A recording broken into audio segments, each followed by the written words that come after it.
ওকে, তাহলে আজকে আমাদের আলোচনার বিষয় হচ্ছে কি আয়তাকার ঘনবস্তু। তো আয়তাকার মানে কি? এটা আয়তক্ষেত্র, মানে আয়তাকার তো আমরা বুঝি। আচ্ছা, আমার সামনে সবুজ, এটা সবুজ না নীল, নীল রঙের একটা কি দেখা যাচ্ছে? আয়তাকার দেখা যাচ্ছে, ঠিক আছে না? আচ্ছা, আর ঘনবস্তুটা হচ্ছে কি? কয়টা মাত্রা থাকলে ঘনবস্তু হয়? তিনটা। কি কি? দৈর্ঘ্য, উচ্চতা। আচ্ছা, এখন আমি যদি বলি এই যে আমার সামনে যে কাগজটা আছে, এটা কয়টা মাত্রা আছে? দুইটা। দৈর্ঘ্য, প্রস্থ, উচ্চতা নাই, তাহলে কয় মাত্রিক? দ্বিমাত্রিক, ঠিক আছে? আচ্ছা, এখন আমি তোমাদেরকে এটা বোঝানোর জন্য ছোট্ট একটা টেকনিক অবলম্বন করব। কয়টা বাহু থাকবে? তিনটা। এ, বি, সি। তাহলে বড় ভাইয়ের নাম কি? বড় ভাইটার নাম হচ্ছে কি? দৈর্ঘ্য। এটা কোন ভাই? মেজো ভাই। আচ্ছা, ধরলাম। আর ছোট ভাই? এটা হচ্ছে ছোট ভাই। আমরা মানে বুঝার সাথে একটু মজা করলাম। বড় ভাই, মেজো ভাই, ছোট ভাই কেন লিখলাম এবার দেখো। এখানে এই যে লম্বা যে এটার নাম কি? দৈর্ঘ্য। আসলে এটা দেখানো আমার উচিত না, জাস্ট দেখা, এটার জন্য আনলাম। এই যে দেখো এতটুকু, এটা কি? দৈর্ঘ্য।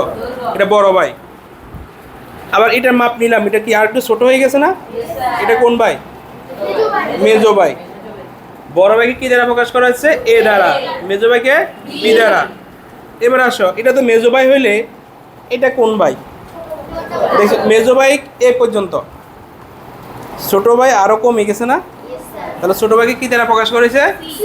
তাহলে এখন প্রশ্নটা হচ্ছে, এই যে একটা আয়তাকার ঘনবস্তুর এখানে কয়টা বাহু আছে? মূল বাহু কয়টা? তিনটা। বড়, মেজো, ছোট। আগে এটা বুঝো, বড়, ছোট, মেজো। বড়, মেজো, ছোট। ওকে, ফাইন। তাহলে মোট এরকম বাহু কয়টা পাবো আমরা? 12টা। কয়টা পাবো?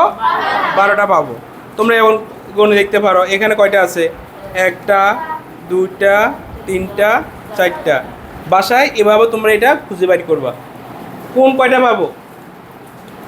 24টা। কয়টা পাবো? তল কয়টা? একটা তলে কয়টা করি কোণ? 4টা। দেখো, এ একটা কোণ, এ একটা কোণ, এ একটা কোণ, এ একটা কোণ। তাহলে একটা তলে কয়টা কোণ?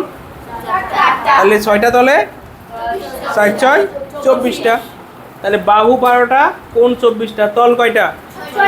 মাত্রা কয়টা? এরা সবাই কার? আয়তাকার ঘনবস্তুর এগুলোর তথ্য, ঠিক আছে? আচ্ছা, এখন আমরা ক্ষেত্রফলের সূত্রটা কি মুখস্থ করব নাকি শিখবো? বুঝবো, বুঝে শিখবো। দেখো, আমার সাথে একটু বলো, আমার সামনে এটা কি কালার? নীল কালার। নীল কালারের যে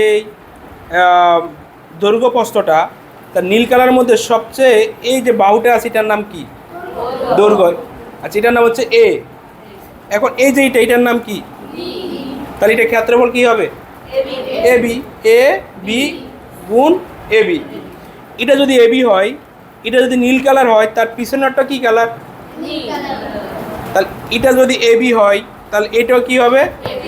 তাহলে মোট এ বি কয়টা পাইলাম? এই জন্য আমি কি লিখলাম? 2ab।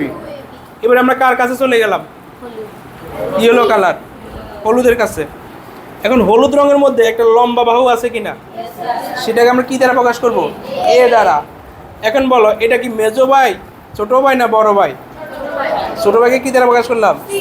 তাহলে এটা দৈর্ঘ্য এ, প্রস্থ সি, ক্ষেত্রফল কি?